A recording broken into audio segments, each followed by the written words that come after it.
Hi, and welcome back to another Education from Food Forest lesson. Today we're basically going to be talking about different tools that we use and how to use them. So this right here is a mulch pile, and with mulch piles you're always going to want to move the mulch using a pitchfork.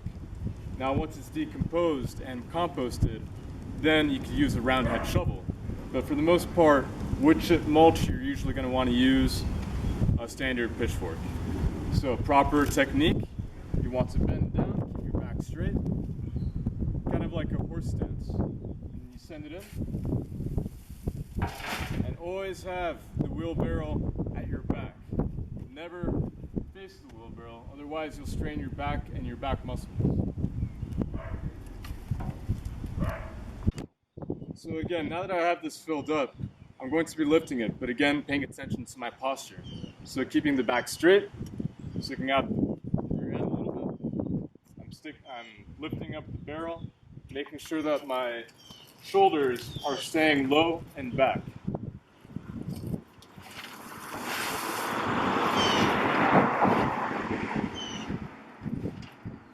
The positive thing about keeping good posture is that your body is your most important tool. And if you don't know how to use your body right, you're not going to get as much strength out of it or as much endurance.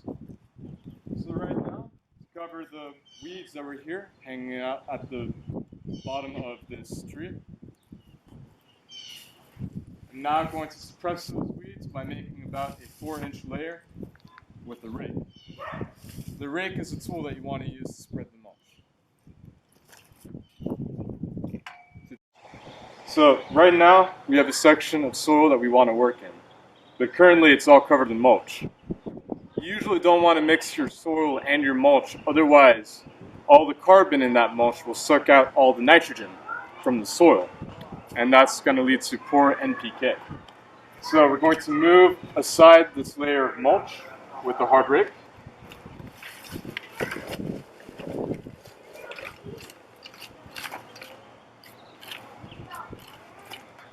As you can see here, now I have an unmulched section of soil that I can now install any plants or anything that I want to in it.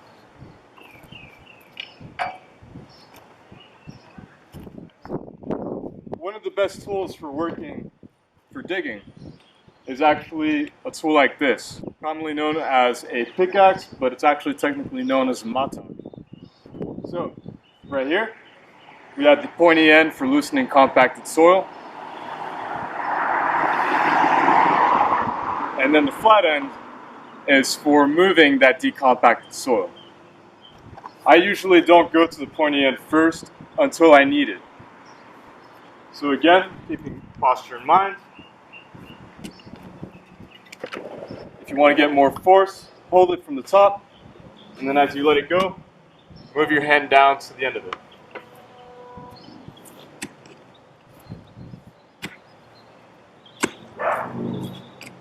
There you go.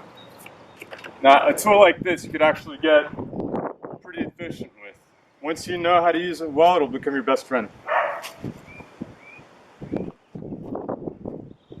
Another tool I like to use is called a handheld hoe / cultivator. You have two parts to it. You have the flat end, which is meant for digging in and moving soil. This can make very easy and fast holes for about 1 gallon or less. This right here, this is called the cultivator. This is actually meant for aerating the soil and decompacting it when necessary. As an example, I'll show you right here.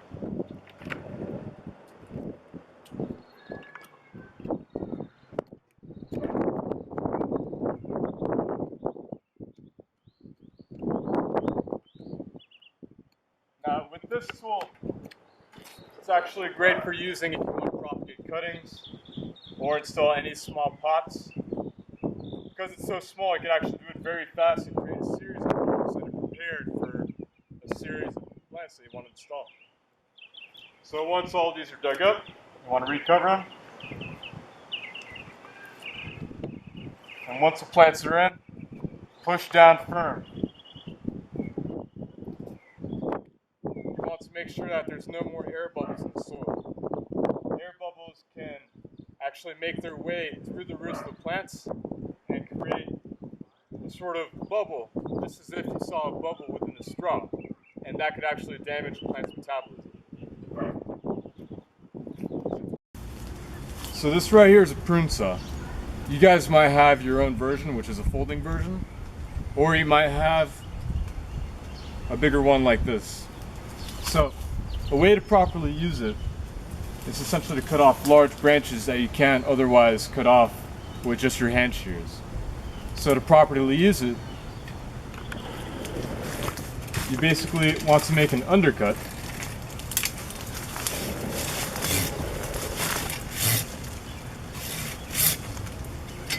Followed by an overcut.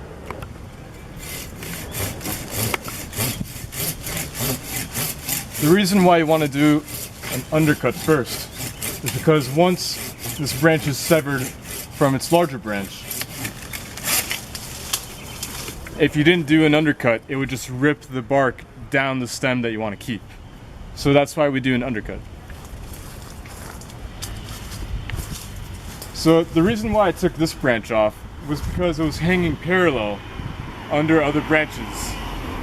So if you have a branch hanging parallel under a branch, the branch above it will be using all that solar energy while almost always keeping the branch below it in shade.